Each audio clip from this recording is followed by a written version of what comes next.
Oi, gente. Vamos começar já já. Esperando a Simone entrar para a gente se conectar. Entrou. Vocês estão ouvindo? Tá ouvindo o barulho do grilo, Bruna? Que Agora sim. delícia! Tudo bem, Simone? Tudo bom! Nossa, que alegria te ver, estando aqui longe e perto. A alegria é toda minha, Ellen. É um Não prazer. é?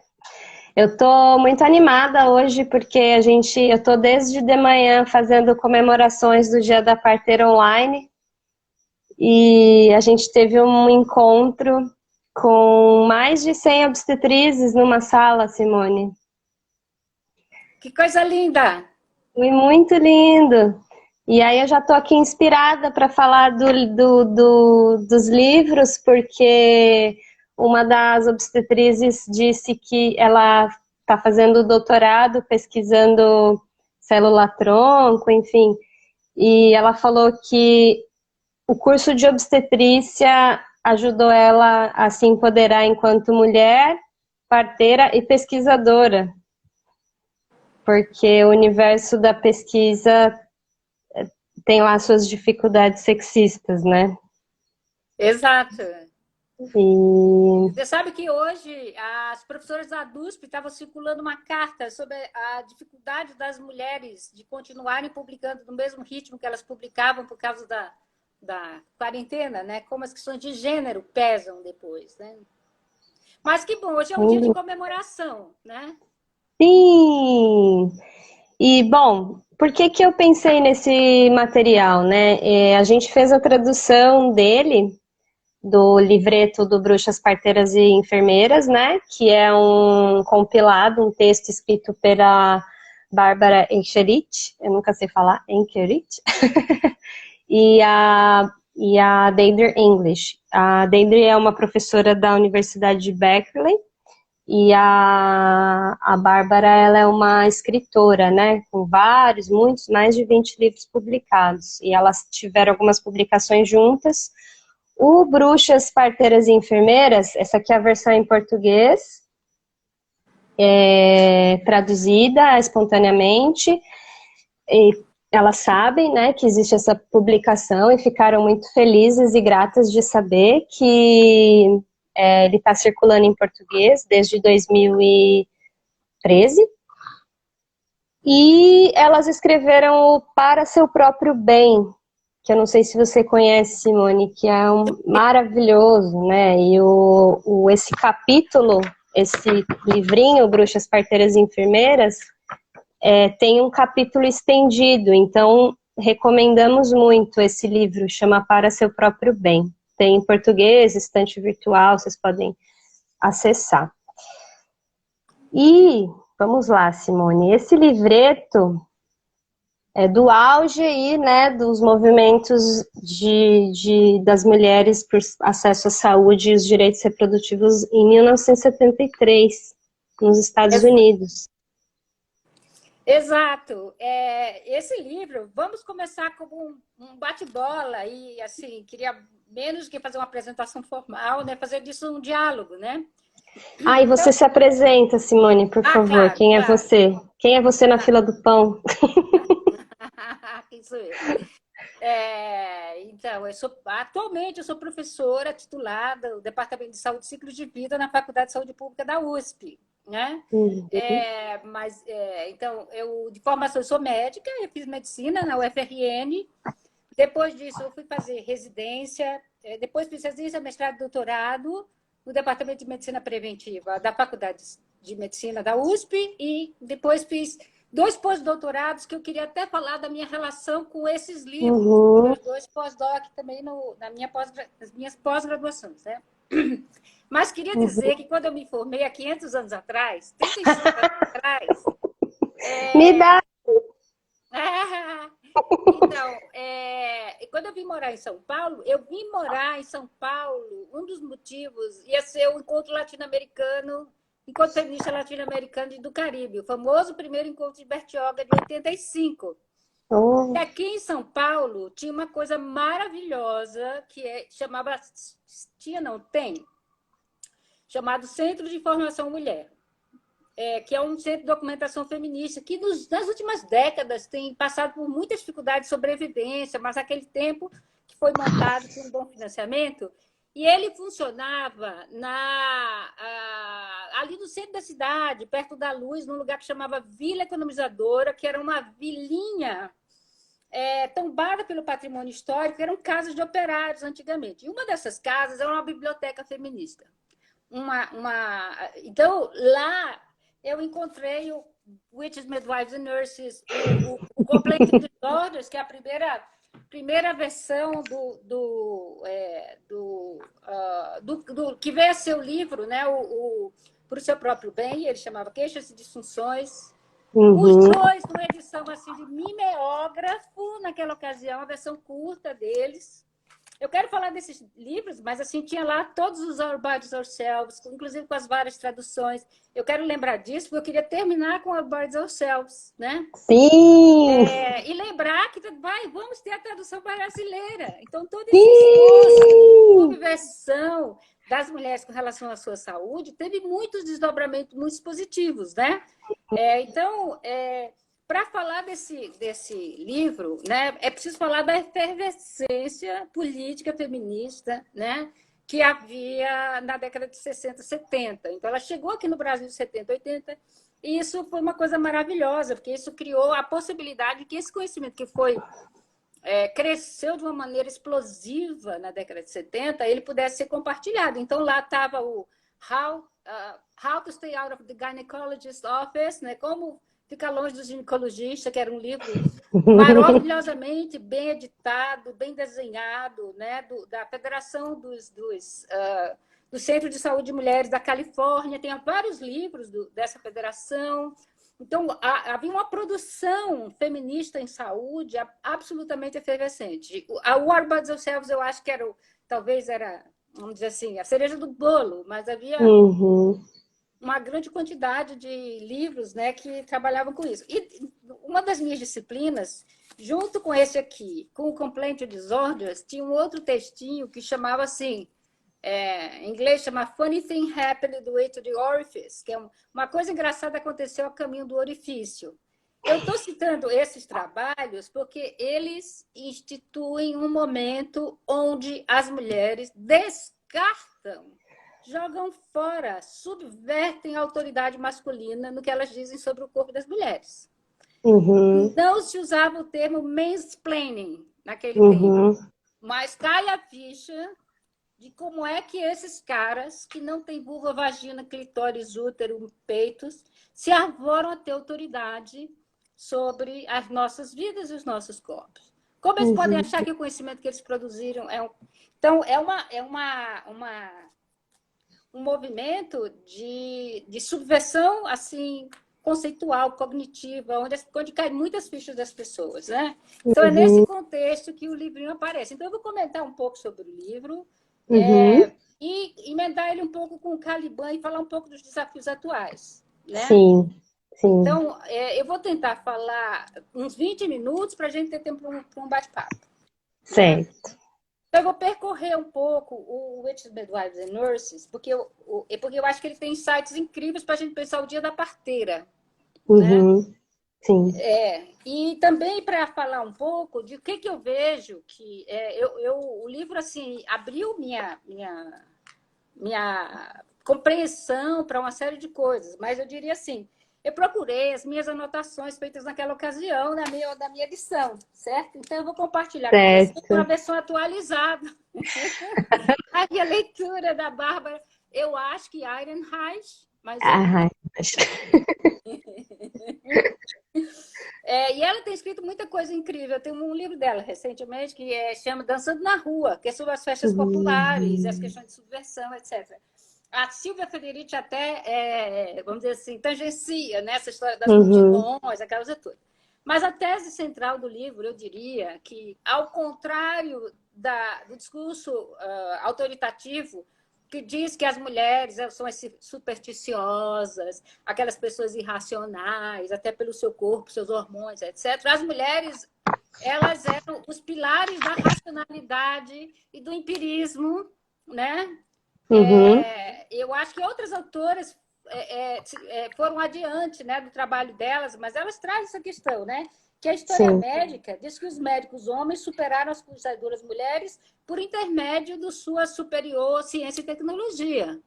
De jeito nenhum. Trata-se de uma luta por poder onde os homens são vencedores, né?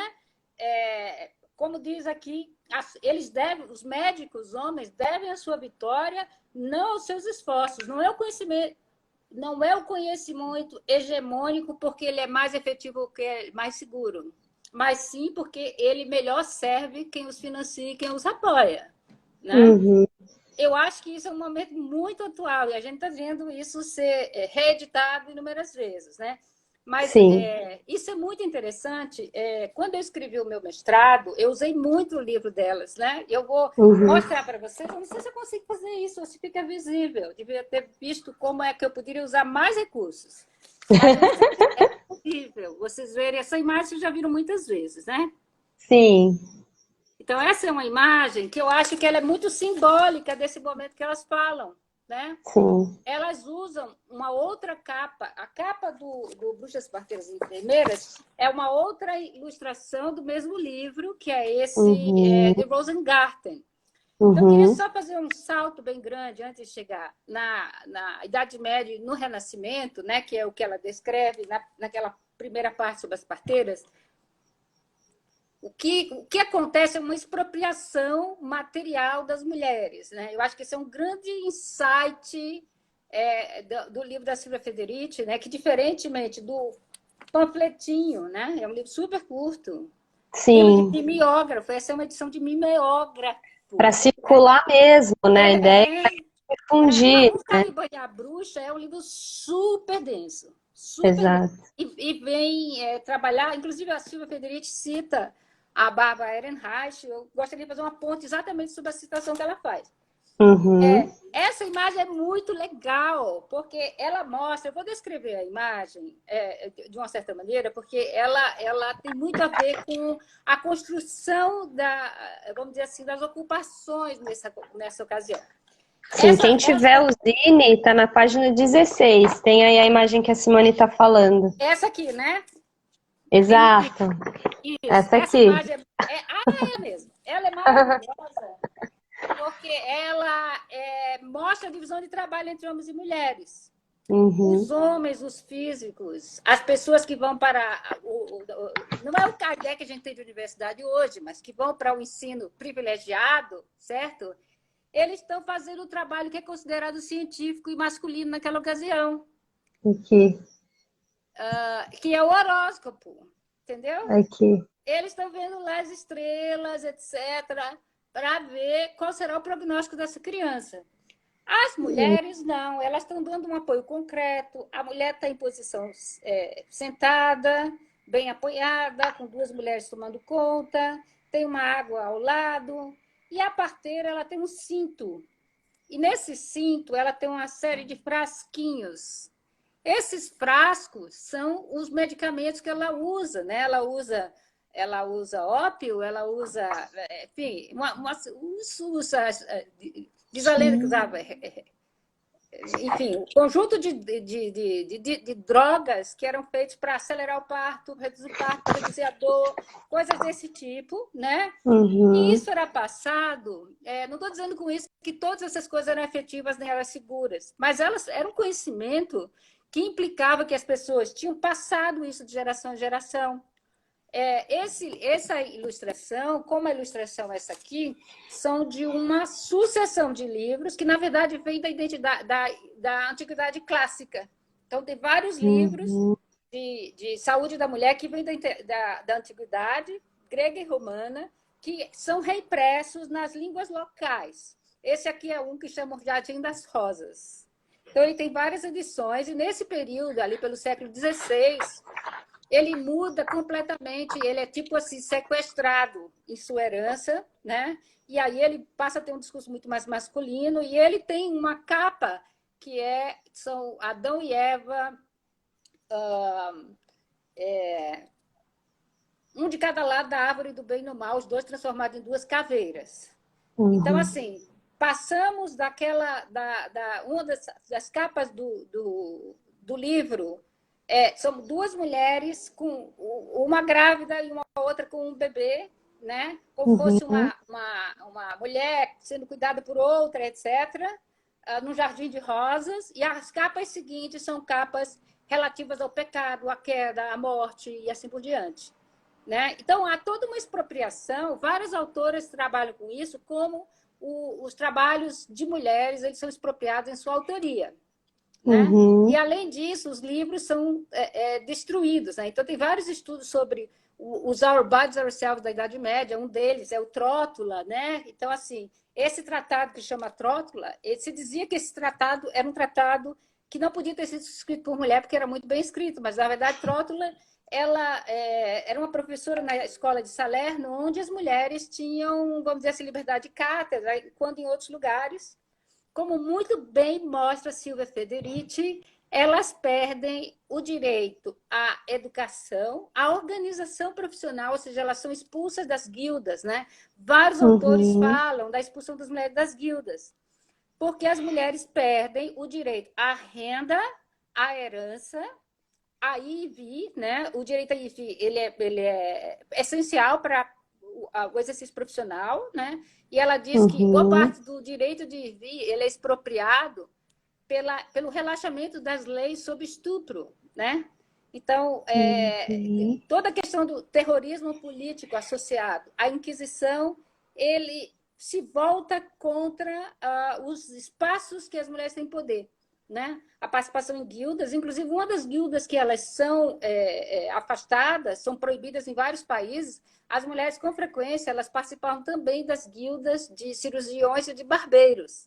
Né? E, ou seja, elas faziam procedimentos cirúrgicos, que a gente Uhum. sempre faz uma distinção, né? O clínico, na a parte de assistência ao parto, nessa parte mais clínica das mulheres, o cirúrgica dos homens. Não era assim. Inclusive, Trótula, ela é citada por muitos autores depois, né? Ela fala que ela descreve as várias fases do reparo perineal e diz que o reparo perineal deve ser extremamente prevenido, porque, na verdade, ele é um resultado da má assistência. Né? Sim. Então, a tese principal do livro é que as mulheres elas perdem o lugar de protagonismo na assistência ao parto, não porque aparece os homens com as escolas de medicina desenvolveram conhecimento científico superior, de forma alguma. Né? E aqui eu quero chamar muita atenção de uma coisa que ela trata pouco no livro, né? Que é que os Estados Unidos, nos Estados Unidos, se eu cair é porque eu tenho restrição de tempo em rede social, mas eu volto, ok? Se eu cair Tá. aqui, talvez A gente eu me espera. agarre daqui a pouco. Então, ela descreve o caso norte-americano, que é um caso onde não apenas a ilegalização das parteiras, né, como também todo um impedimento das mulheres nessas carreiras. Em outros países da Uhum. Europa, a gente não tem o mesmo caminho. Né? Então, eu quero chamar a Uhum. atenção que esse processo de expropriação das mulheres de sua autoridade ela não foi igual nos vários países. Eles foram opções políticas. Por exemplo, no caso norte-americano, Sim. você tem isso na passagem do século XIX para o XX. Aqui no Brasil, a gente ainda teve escolas de parteira até a década de Uhum. 70. Então, a gente fez Sim. um conjunto de opções políticas que levaram para essa vertente mais de cirurgificação, de medicalização e de cirurgificação reprodutiva que a gente teve no Brasil, que é um caso talvez mais importante. Né? Aí eu queria Uhum. também chamar a atenção de algumas releituras da história que têm sido feitas recentemente, porque, assim, vamos pensar nas perdas em termos de inovação científica que nós tivemos pelo fato das mulheres terem sido expropriadas desse lugar. Né? Sim. Como é que alguém que não tem útero, não tem vagina, não tem ciclo menstrual, não tem mama, não concebe, não gesta, não pare, não amamenta, né? Ousa dizer para as mulheres o que é o melhor, dizer para as mulheres que sabem mais a respeito disso do que elas próprias, né? Sim. E mais do que isso, como bem discute o livro, expropria as mulheres da possibilidade de produzir o conhecimento nessa área, né? Então, essa é uma das questões mais relevantes. Eu vou dar um exemplo, que é o exemplo do Samuel Weiss, né? Que é um herói aí da ciência, porque foi um cara que foi um dos grandes, assim, os grandes autores que disputou, né, a importância de interpretar a doença infecciosa como produzida por micro-organismos. Apesar de a gente não conseguir vê-los, né? A gente vai ter a teoria bacteriológica, tal como a gente tem muito depois, uns 50 anos depois. Mas a narrativa é o tempo inteiro assim. Samuel Weiss descobriu isso e tentou convencer os médicos e as parteiras que era para fazer isso, morreu louco, não sei o quê, foi parar num asilo, né? Depois morreu de uma infecção, né? Associada à mesma coisa, enfim, tem toda uma história desse jeito. Quando, na verdade, não foi isso que aconteceu. A gente tinha guildas de parteiras com escolas de parteiras, né?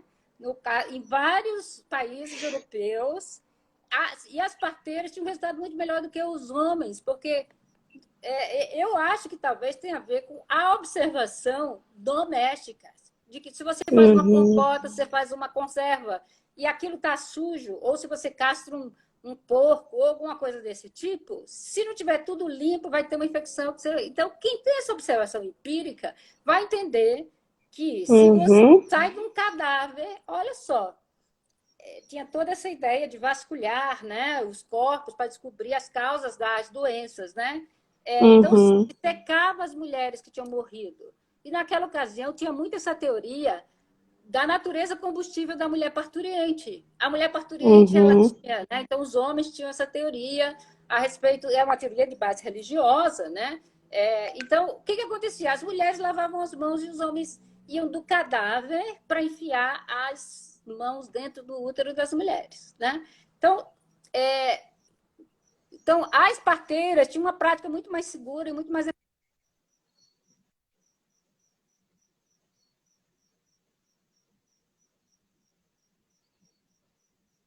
E, gente, acho que chegou aquele momento que a Simone vai voltar. Voltou. Simone.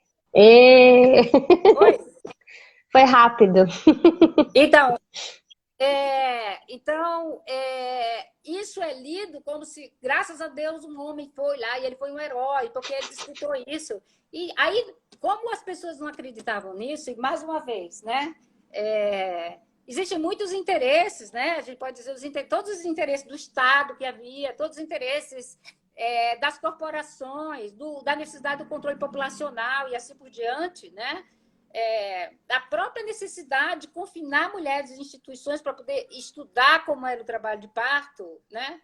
Tudo isso e todo o debate teórico a respeito de o que provocava essa doença levou que a prática das parteiras, que era muito mais efetiva, ela fosse esquecida em benefício de uma prática, né? Se você pegar os livros clássicos de história da medicina, se pegar assim, um livro tipo Rezendão e pegar a parte de história, né? Você vê tinha gente que tinha 100% de morte nas suas maternidades, por cesárea, por exemplo. Ou tinha epidemia de febre puerperal que morria 70% das mulheres, né? Então, vai ser uma coisa inimaginável.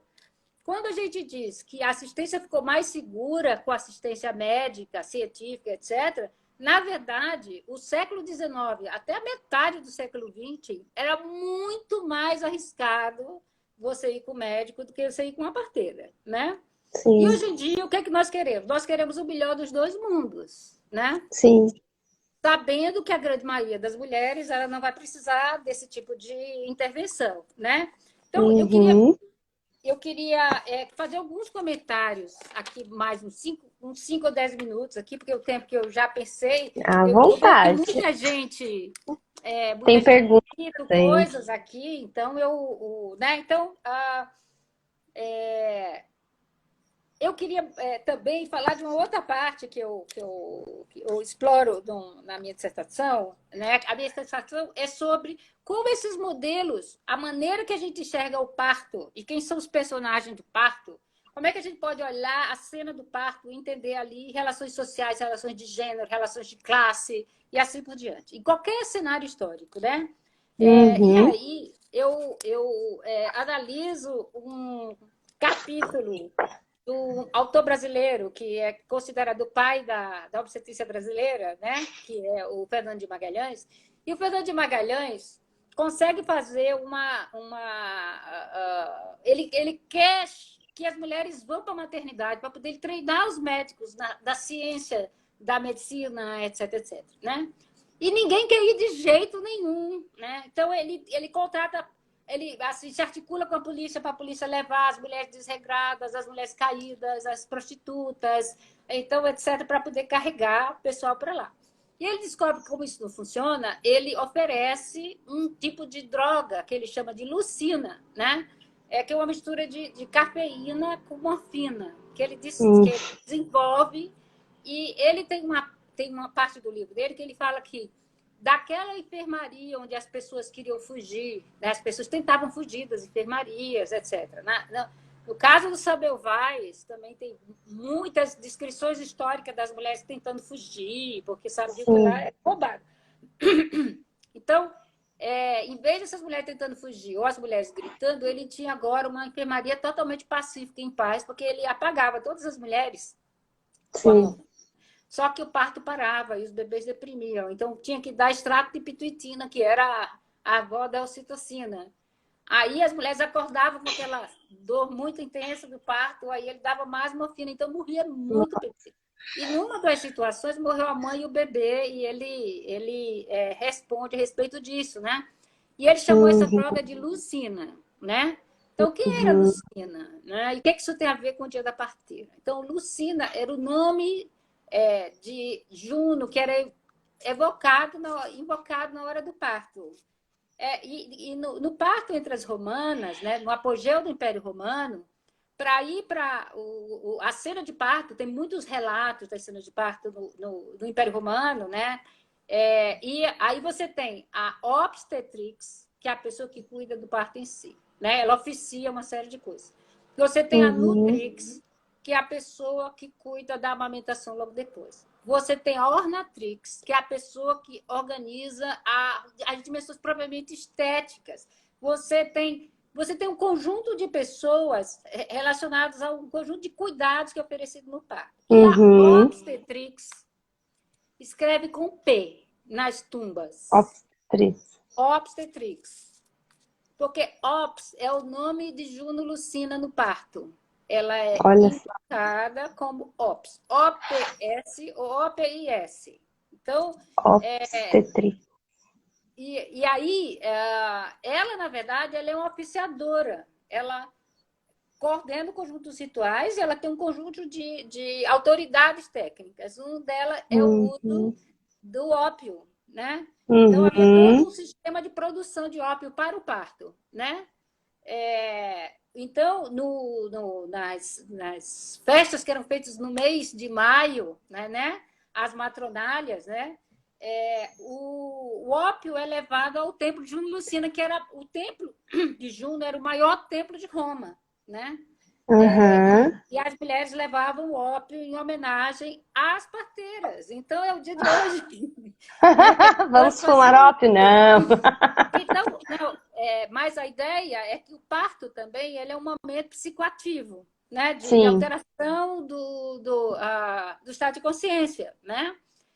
E para viver esse estado de consciência alterado, né? Eu até recentemente ouvi uma palestra de uma pessoa, chama Wendy Klein, se vocês quiserem, que ela faz uma associação entre o movimento psicodélico nos Estados Unidos e o uso disso no parto, tal. Ela até entrevista a Ina May Gaskin, entre outras pessoas. Mas a ideia é que no parto sempre se usou alteradores de consciência, como parte do parto, para que as pessoas ao redor pudessem entrar no mesmo barato, Então, era uma Sim. autorização para usar o ópio. Não era assim que todo mundo ficava chapadão de ópio. Era um uso ritual, onde as pessoas Sim, podiam fazia parte do ritual. juntar esse... Então, ela tinha autoridade de decidir sobre as partes técnicas, sobre quem fazia o quê. Ela tinha autoridade sobre o uso de drogas, né? Em geral. Hum. Se usava tocolítico naquele tempo, né? Se usava uma série de outras drogas, opioides, iocina, uma série de valeriana, se usava muitas dessas drogas, ela tinha autoridade, não é todo mundo que tinha autoridade, a obstetrix tinha autoridade sobre, tanto parte sobre contracepção e aborto, né? Ela tinha vamos dizer assim, um pool ela cuidava do que hoje a gente fazendo uma forçação de barra conceitual, que a gente chama hoje de saúde sexual e reprodutiva. Então, ela também tinha autoridade sobre casamentos e batismos, né? Uau! Exatamente. Ela era ela juntamente com uma outra era quem que era a numimata, dava o nome. Aí tinha umas coisas, tem um conjunto, eu até descrevo toda a turma que é descrito. Quem descreve isso muitas vezes são os historiadores cristãos esculhambando com todo mundo. Eu soube mais sobre Ops com Santo Agostinho, na Cidade de Deus, porque quando eu fazia Olha aí. residência e mestrado, a gente tinha um professor de filosofia da ciência, que era o Ricardo Bruno Mendes Gonçalves, e a gente fazia um banquete, como o banquete de Platão, e eu, mais de uma vez, fui esses pais da igreja, o Santo Tomás de Aquino, o Santo Agostinho. Então, eu li um pouco da obra desses caras. E ele é revoltado com Ops, né? E ele dizia que não tinha... que ele completamente revoltado que as pessoas invocavam a Ops ao invés de invocar a Deus. Aí ele tem toda uma briga com o culto de Ops, etc. Isso vai ser muito retomado na questão da igreja, né? No medieval, a disputa entre o que remanesce dos cultos cristãos, pagãos naquela ocasião, eles são extremamente reprimidos nisso, né? Mas a obstetrix, né, ela era a pessoa que tinha autoridade de receber a nova pessoa que chegava naquela sociedade. Então, depois disso, toda caça-bruxa é associada ao pavor de que aquela mulher, a parteira, ela receba e consagre aquele bebê. Ao invés de consagrar a Deus, consagre ao demônio. Então, essa paranoia, ela é que alimenta... né, ela é bem descrita no Busto das Parteiras Enfermeiras, também no Caliban e a Bruxa. Se vocês forem ler o Malleus Maleficarum, ele insiste muito no seguinte ponto. A bruxa boa, a mulher que cura, é a mais perigosa. Porque só Deus pode curar. Se ela cura por obra de Lucifer, de Satanás, né? Então, tem toda uma... Então, quanto mais experiente, quanto mais efetiva, quanto mais respeitada, mais perigosa essa bruxa, essa parteira era, né? Então, essa é uma das questões que aparece de uma maneira muito reiterada, né, em todo esse discurso. Como esse discurso é o discurso da irracionalidade. Eu vou dar mais um exemplo, que é a disputa pelo batismo. Eu discuto isso no meu mestrado, que é assim. Então, tudo girava em torno de quem batiza. Então, tinha que ter um padre junto no parto para impedir que a parteira batizasse para Satanás, ou tem tudo essa coisa. E tem também mulheres que são suspeitas de quererem conceder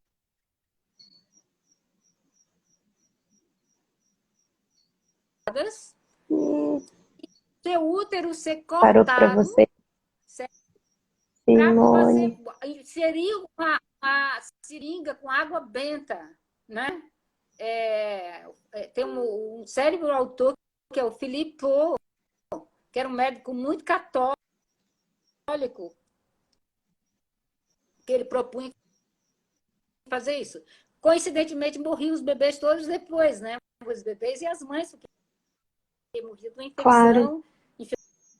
Você imagina o tipo de situação que acontecia. Então, quero chamar a atenção de como a sociedade, a humanidade perde ao impedir que as mulheres possam realizar o trabalho, né? Então, com isso, queria convidar vocês para o tipo de liberdade de pensamento, do liberdade epistêmica, né? Que esse tempo nos ensina. Recomendo muito.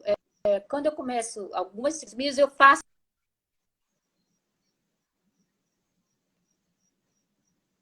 Simone! Sua internet tá ruim aí, Simone. Aquele filme She's Beautiful When She's Angry. Vocês vão ver muitos personagens dessas que eu estou falando, inclusive o pessoal do Arbor do Céu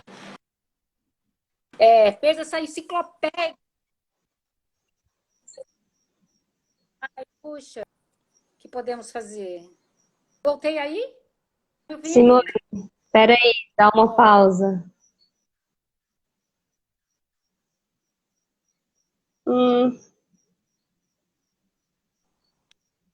Vocês também estão vendo a Simone travada?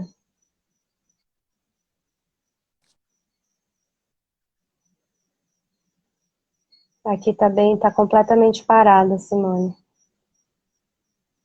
Vida.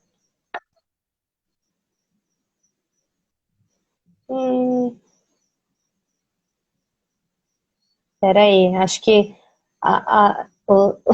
os inimigos estão interferindo na nossa internet, Simone.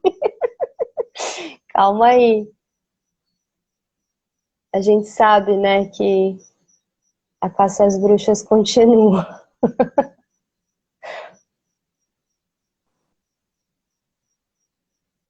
Simone. Vai ficar gravado, gente. Pode ficar tranquilo que a gente vai garantir. Sim, mas a sua imagem não tá nítida. Isso, ela saiu, daqui a pouco ela entra de novo, gente. Tá demais, né? A gente não cansa de ouvir a Simone, gente. Ela é muito maravilhosa, né? E ela não para de dar as referências, né? Eu tô tentando anotar, mas depois eu vou pedir para ela passar. Quem já teve aula com a Simone já viu, né? Como que a aula dela é. Ela não para de dar as referências, é muito maravilhosa. Vamos ver se ela... Ai, que saudade de vocês.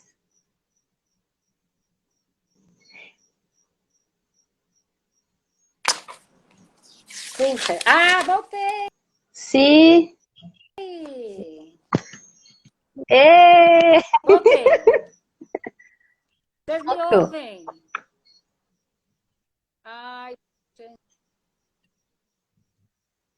tá todo mundo querendo saber das referências, Simone, mas acho que você não vai lembrar de todas. Sim. Não. Vou, não. Aí eu queria. Você me ouve? Ai, puxa vida. Eu vou mudar de lugar. Oi. Acho que agora tá rolando. Tá, né? Porque senão eu vou mudar de cômodo. Então, mas eu queria Simone. Oi. Oi. Fala, continua, pode continuar. Agora congelou a minha imagem. Deixa eu ver aqui, peraí.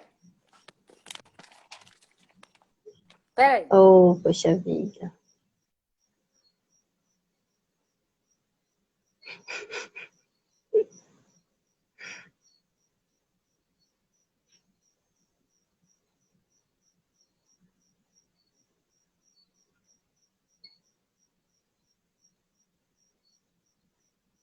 A imagem tá, o áudio não.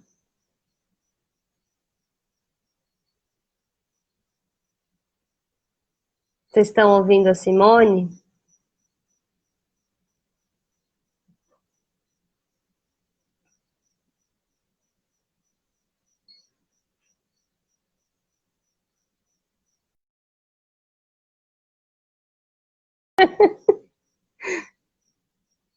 Gente. Bom, eu tinha trazido aqui algumas reflexões enquanto a Simone se organiza lá. eu vou conversando aqui com vocês.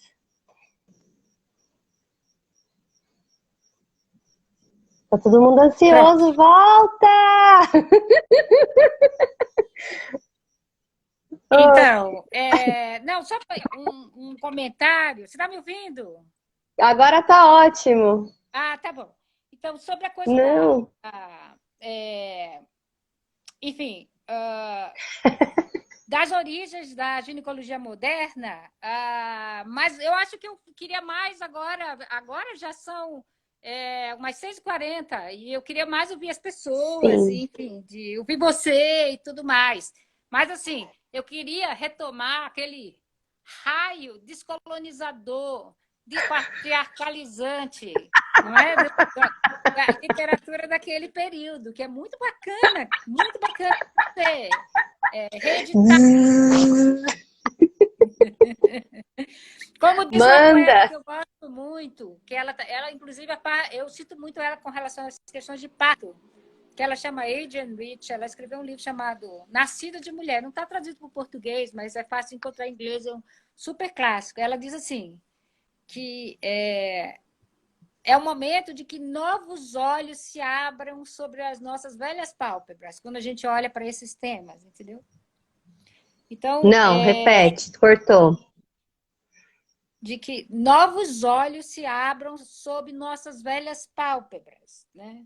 Então, que Uhum, permitam que isso aconteça. E eu acho que a parteira ela tem essa herança histórica, né? De ajudar as mulheres a abrir os olhos em todos os sentidos para o seu próprio corpo, né?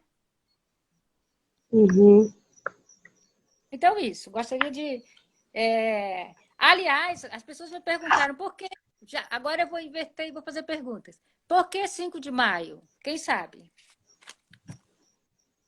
Por que 5 de maio? Isso.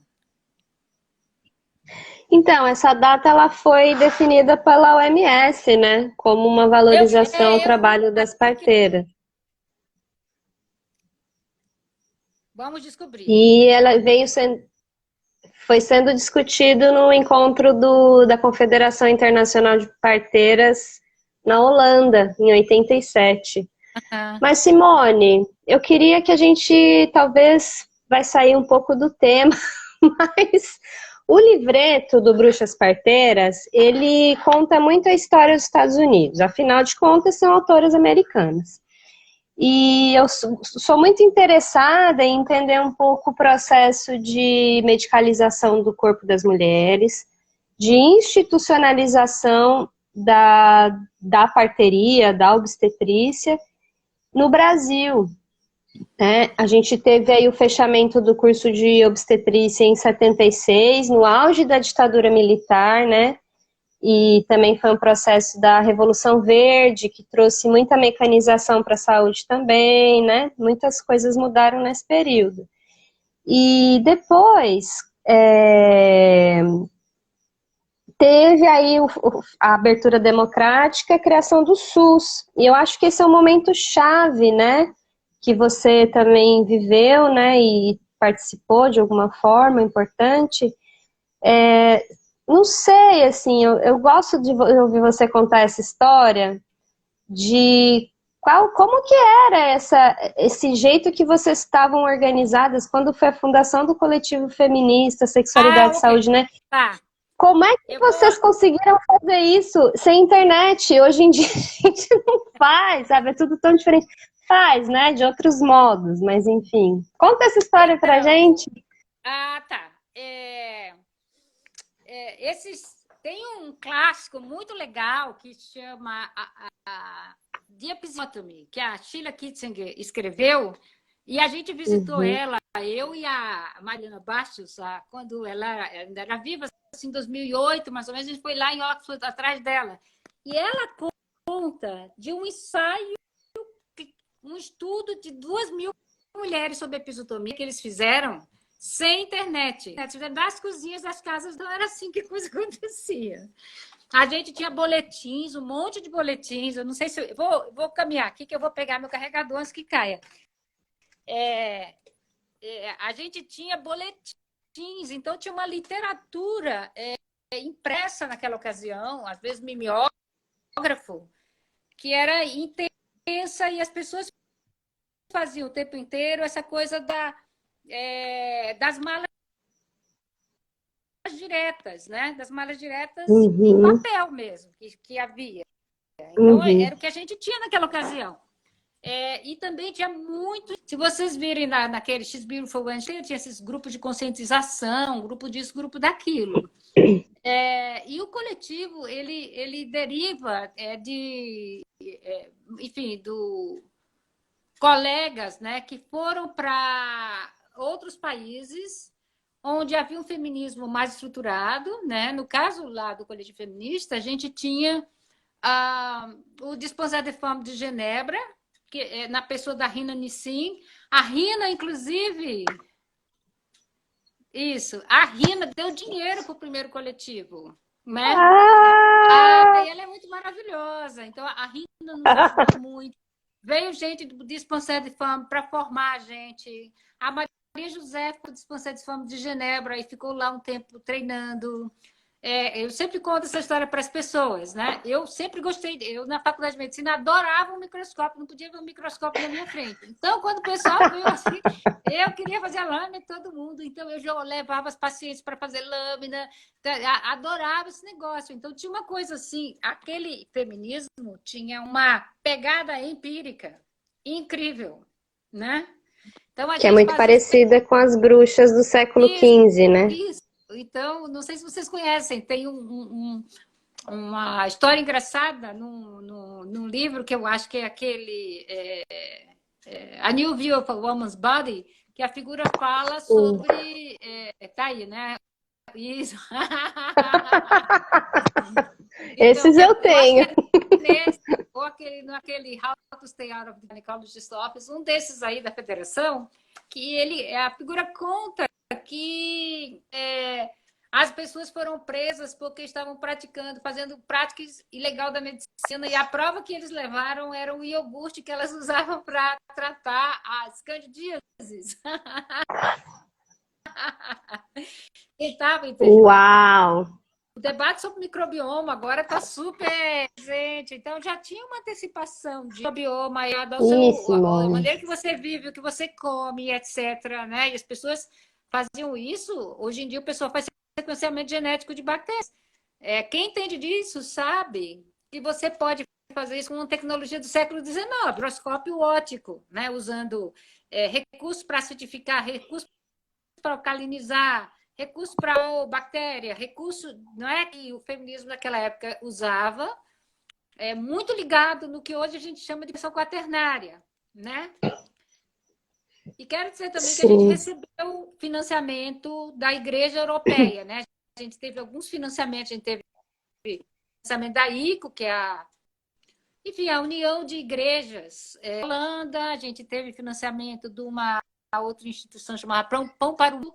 Então, a gente também teve financiamento da Fundação Ford e outras instituições que apoiavam esse tipo de coisa.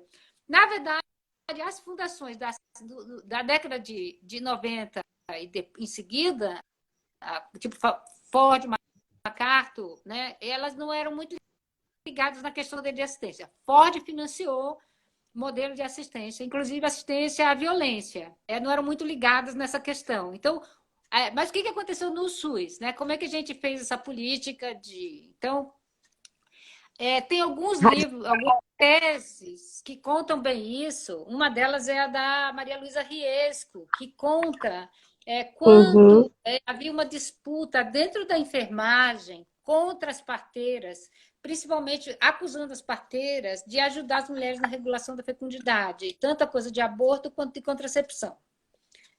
Naquela ocasião, você sabe que a contracepção só foi regulada no Brasil na década de 90. Então, a gente está falando uma coisa que aconteceu 50 anos antes, 40 anos antes, né?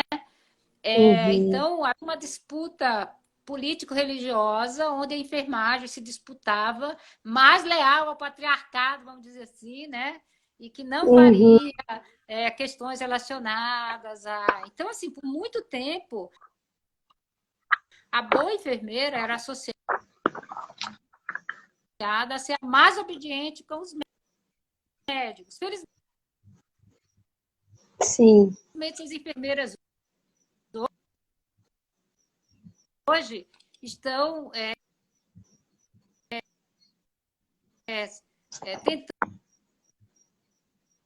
tentando se despir desse passado de subserviência e assumir o seu papel de protagonismo na assistência, né? Sim, sim. Mas, veja, a sucessão de políticas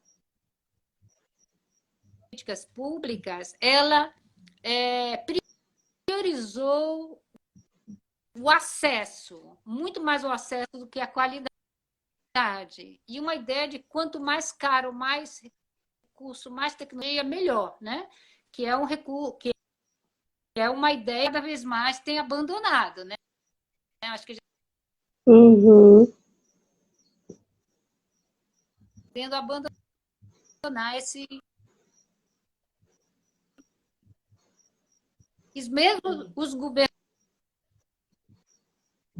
progressistas se submeteram muita autoridade médica e dos conselhos médicos na questão da disputa de mercado, né? Então, aí temos muito fortemente a questão da disputa do mercado e o fato de que essa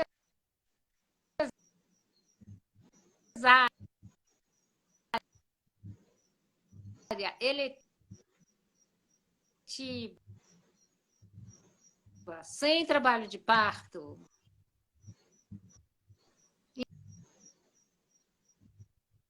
em grandes, assim, para a maioria da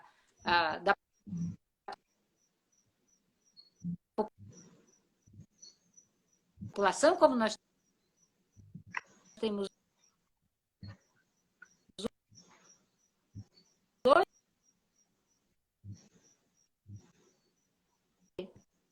Simone, acho que está falhando de novo. ela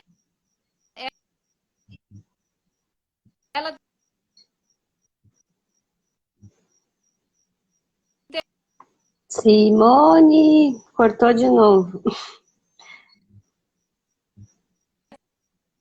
Acho que dessa parte que a Simone está falando, tem aqui nas conclusões do livreto, que é um trechinho bem interessante.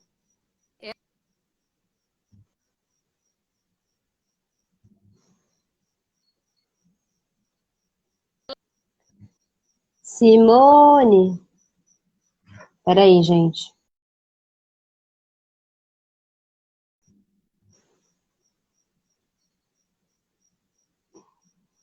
Cadê?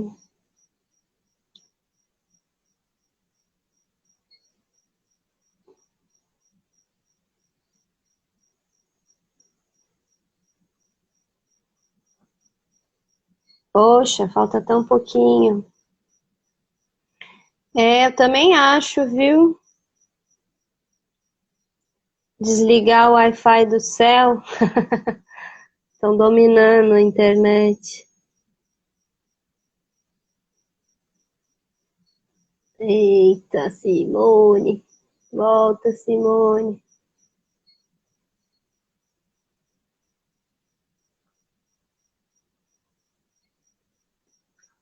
Vou mandar uma mensagem aqui, gente. Só um minutinho. Vocês estão vendo ao vivo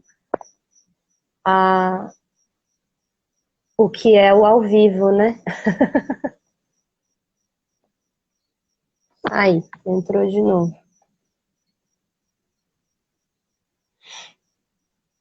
Depois eu coloco as referências na descrição, gente. O que for possível colocar, tá bom?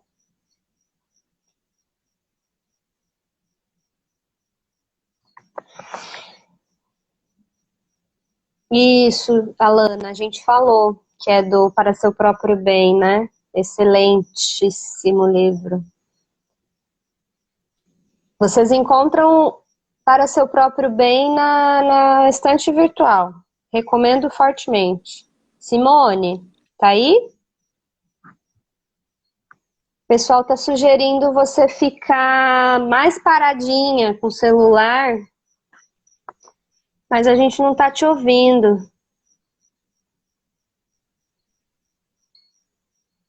Gente, Oi, meus livros são sim, autografados. me Acho que eu ouve? vou sortear.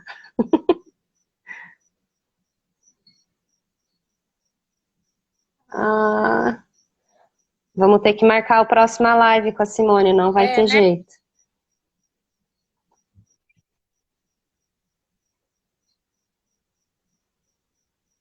Vai ficar salva, sim. Pode ficar tranquila. O problema é que agora o final tá bem ruim. Mas, gente, olha, os livros que a gente mencionou principalmente foi o Bruxas Parteiras e Enfermeiras e o Caliban e a Bruxa e Para o Seu Próprio Bem. O Caliban e a Bruxa e o Bruxas Parteiras e Enfermeiras, vocês conseguem ler em PDF na internet ou comprar. E o Para Seu Próprio Bem, eu não sei da existência em PDF, tá? Simone,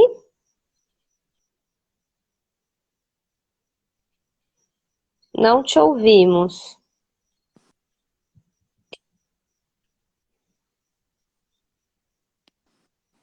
Eu tô aqui. Sim, agora sim. Ai, é. Não, é porque precisava ser pelo celular. Tá todo mundo. Sim. Ah, que bom! Simone, acho que a gente vai ter que finalizar, porque o Instagram ele tem tempo, aí ele corta. Tá ótimo! Mas as pessoas estão assim, enlouquecidas com você falando, querem te ouvir mais. A gente vai ter que marcar mais dias para conversar, para ouvir a história da Simone. Ah, tá bom. Eu vou ver como é que eu faço, porque você vê, tava até bom. É, mas É, agora.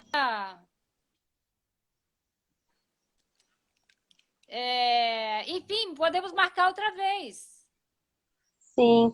Mas eu acho que as histórias, elas se entrecruzam com muitas coisas, né? Não é tão simples entender como que o corpo, assim, parece simples, mas ao mesmo tempo não é, né? Como que a reprodução virou uma moeda de controle tão importante da sociedade a ponto de a gente chegar hoje com um parto tão controlado, medicalizado, institucionalizado, e a contracepção também, né? Eu estava ouvindo esses dias uma aula de uma professora da UFSC, Exatamente. e ela traz que a pílula contraceptiva foi criada principalmente para apoiar a concepção. E aí as feministas descobrem seu poder de contracepção. E, por exemplo, o misoprostol é a mesma coisa, né? Ele não foi criado para abortar. E as feministas descobriram isso. E descobriram, então, o aborto seguro, que depois a OMS foi considerar, né?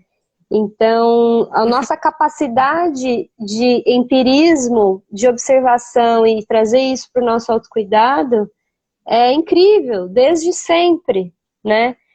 Então, eu acho que talvez esse é o recado que ficou, assim, quando a gente pensa nessa história toda, né? Isso. E eu queria também reforçar como a história das parteiras é uma história de poder, né?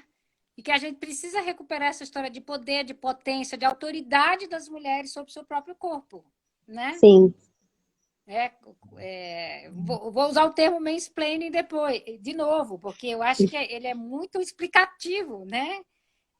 Da situação que a gente vive. Como ousam, sim. né?